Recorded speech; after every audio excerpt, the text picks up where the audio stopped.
Avant le protocole, permettez-moi quelques instants pour m'adresser à Monsieur le ministre Christophe Castaner, pour vous dire aujourd'hui toute l'émotion que je ressens, la fierté d'être ici à une place qu'il a occupée très souvent.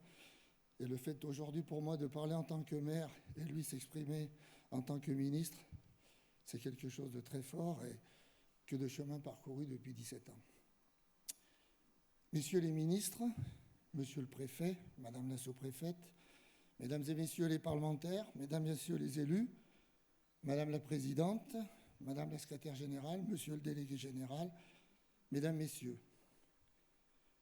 je suis particulièrement honoré d'accueillir ce 33e congrès de l'ANEM, et ce à plusieurs titres. L'idée que ce congrès se déroule ici à Forcalquier vient de mon prédécesseur au poste de maire, Christophe Castaner. Je vais aussi vous faire une confidence. Je suis profondément un montagnard, quasiment né avec une paire de skis aux pieds dans les montagnes dauphinoises, et il y a une quarantaine d'années, j'ai franchi le col de Luz-la-Croix-Haute pour rejoindre la montagne de Lure. Vous comprendrez alors que les travaux qui ont démarré hier et vont se poursuivre ce matin ont énormément de sens pour moi. Les territoires de montagne ont des spécificités, des problématiques communes. Je crois que vous serez d'accord avec moi pour convenir que nos montagnes, toutes nos montagnes sont belles.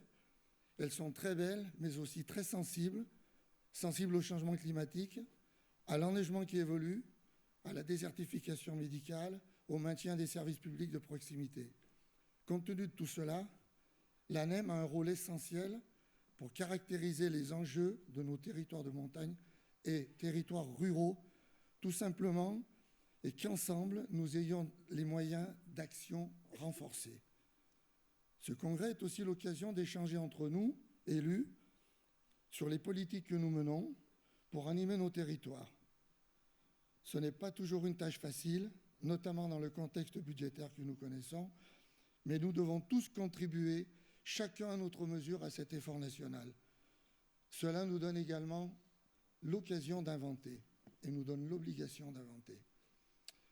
Nous avons aussi l'opportunité de porter nos contributions actuellement au travers de la Conférence nationale des territoires, dont les consultations sont en cours.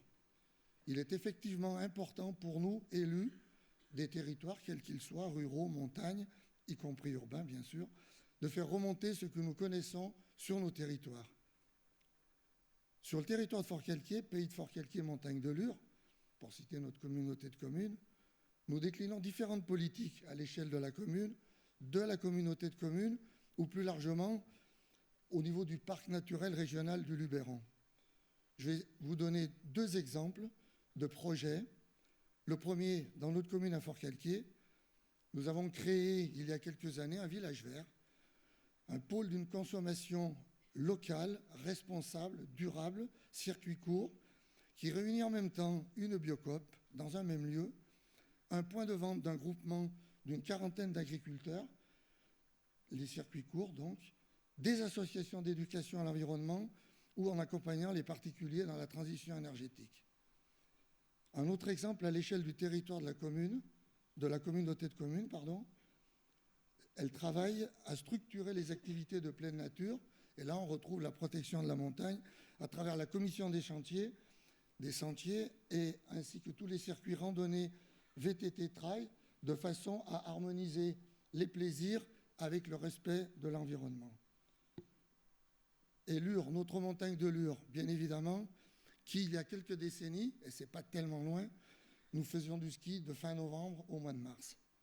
Aujourd'hui, force est de reconnaître que l'évolution climatique oblige à innover et être réactif, créatif pour nos territoires. Et la preuve en est, la communauté de communes a fait un gros effort sur la montagne de Lure, qu'on peut appeler aujourd'hui Lure, la montagne des 4 saisons, puisque les plaisirs et les occupations de ce territoire peuvent s'échelonner tout au long de l'année.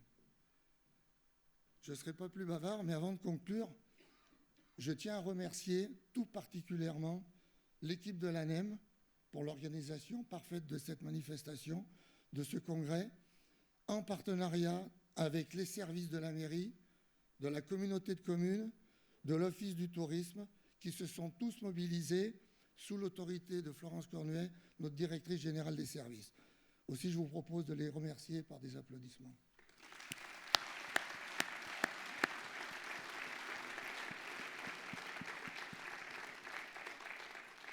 Merci pour eux.